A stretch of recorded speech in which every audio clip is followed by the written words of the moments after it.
Sir வணக்கம் sir. AIADMK எவ்வளவு பலவீனமாக இருக்குது அப்படிங்கிறத திரு எடப்பாடி பழனிசாமி ரொம்ப வெளிப்படையாக பேசிட்டு போயிருக்காரு அப்படின்ட்டு தான் தனிப்பட்ட வகையில் நான் கருதுகிறேன். ஏன் அப்படின்னா அவ்வளவு மெஜாரிட்டியான ஒரு எம்எல்ஏக்கள் திமுகவாச்சும் மைனாரிட்டி அரசாங்கத்தை நடத்தி கொண்டிருந்தது சார். ஒரு மைனாரிட்டி அரசாங்கத்தை நடத்தி கொண்டிருந்தது 125 எம்எல்ஏக்கள். ஏன்னா அவ்வளவு எம்எல்ஏக்களை வைத்துக்கொண்டு ஒரு மெஜாரிட்டி அரசாங்கத்தை நடத்தி கொண்டிருந்த ஒரு இன்னைக்கு இந்த பார்ட்டியோட ஜெனரல் செக்ரட்டரியா இருக்காரு. அவர் எங்களை பிஜேபி தான் காப்பாத்தினது அப்படின்னு சொல்றாரு. அப்படின்னா இன்றும் அதிமுக எவ்வளவு பலவீனமாக இருக்குது அப்படிங்கிறத அவர் ரொம்ப வெளிப்படுத்திட்டு போயிருக்காரா சார்? நாஞ்சில் கோலப்பன் சார், நீங்க நம்ம விஜயகுமார் பேசும்போதே நீங்க அவர் போலார பேசும்போதே நீங்க உங்களுக்கு வாயிலிருந்து கொட்டாவியா வந்தது. நானே பார்த்தேன் நீங்க அந்த அளவுக்கு பொறுமை இழந்து இருக்கிறீங்கன்னு. இப்போ சார் நீங்க கேட்கிற கேள்வியிலேயே நீங்க நல்லா புரிஞ்சிருங்க சார். அவர் சொல்றது சுத்த போய் ஒண்ணு வேண்டாம் சார். உங்க நம்ம ராயபுரத்து மன்னர் இருக்காரா, அண்ணன் ஜெயக்குமார், வேஸ்ட் லக்கேஜ்னாரு. அப்ப எங்க சார் போச்சு நன்றி உணர்வு? பாஜக ஒரு வேஸ்ட் லக்கேஜ்னாரு. அப்ப எங்க சார் போச்சு? அதை இது வரைக்கும் அப்ப சொல்லிருக்காம கேட்டிருக்கலாமே. நீங்க நல்லா புரிஞ்சிருங்க.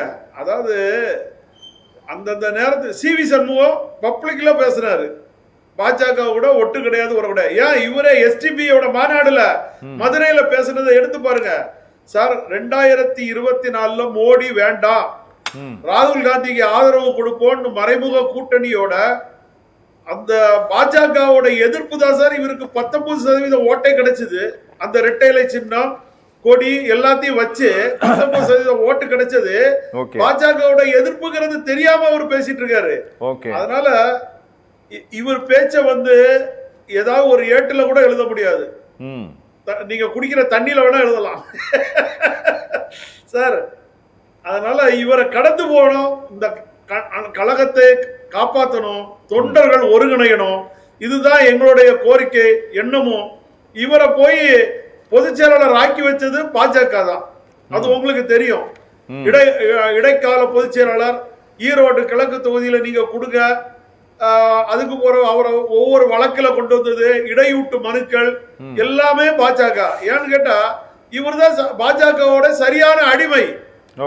இவரை விட்டா வேற வழி கிடையாது. இவரை வச்சு அதிமுக முடிக்கணும்னு முடிவெடுத்துட்டாங்க பாஜக. அந்த பாஜக இருந்து காப்பாற்ற வேண்டிய எங்களை போன்ற அதிமுக தொண்டர்களின் கடமைனால புரட்சி தலைவர் புரட்சி தலைவி அம்மாவோட ஆன்மாவும் எங்களை வழி நடத்துறதுனால கண்டிப்பாக இந்த கழகம் ஒருங்கிணையும். எடப்பாடி பழனிசாமி என்ற பாஜகவின் அடிமையை ஓரங்கட்டி வச்சுக்கிட்டு இந்த கழகம் விரைவில் ஒன்றிணையும். நீங்க 2026 அதிமுக ஆட்சி மலரும். அதுல எடப்பாடி பழனிசாமி முதலமைச்சராக இருக்க மாட்டார்.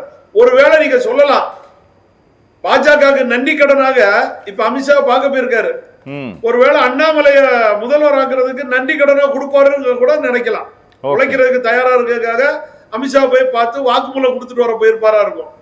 2026 பாஜகவின் முதல்வர் யான்னு கேட்டா அமித்ஷா அடிக்கடி சொல்லுவார், தேசிய ஜனநாயக கட்சி கூட்டணி தான் ஆட்சி நடத்தும். இவரை முதல்வர் அமித்ஷா என்னைக்காவது சொன்னாரா? சொல்லுங்க. நீங்களே அதுல புரிஞ்சிருங்க சார். அதனால பாஜகவுக்கு மொத்தமா கழுவி கொடுத்துட்டாரு.